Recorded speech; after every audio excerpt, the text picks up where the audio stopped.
मराठा आरक्षणाचा केंद्र असलेल्या अंतरवली सराटीमध्ये अवैध दारू विक्रीमध्ये मोठ्या प्रमाणावर वाढ झाली असल्याची माहिती जालना जिल्हाधिकारी अशिमा मित्तल यांनी दिली आहे।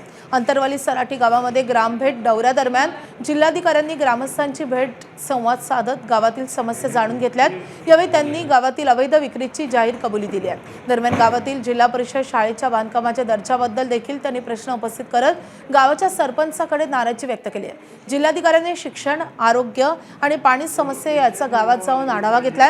यावेळी ग्रामस्थांनी जिल्हाधिकाऱ्यांसमोर मोठ्या प्रमाणावर तक्रारींचा पाढा वाचलाय। दारू जे आहे ज्याचे प्रमाण जास्त आहे, चोरीची दारू लोक विकतात। काही महिलांनी मला येऊन सांगितलं हे बंद केलं पाहिजे। मला दारू प्यायची आहे म्हणून मी सांगणार नाही असं करू नका। हे सगळ्यांसाठी आहे। जोपर्यंत तुम्ही ठाम उभे राहणार नाही तोपर्यंत महिलांसोबत त्यांचे व्यवहार पण चुकीचे असतात आणि रात्री पण महिलांना त्रास, म्हणजे सकाळी संध्याकाळी हे पूर्ण वेळेस हेच एक वातावरण बिघडतात। म्हणून जे दारूचे हे विषय तुम्ही सांगितले ते आम्ही बघतो। एबीपी माझा, उघडा डोळे बघा नीट।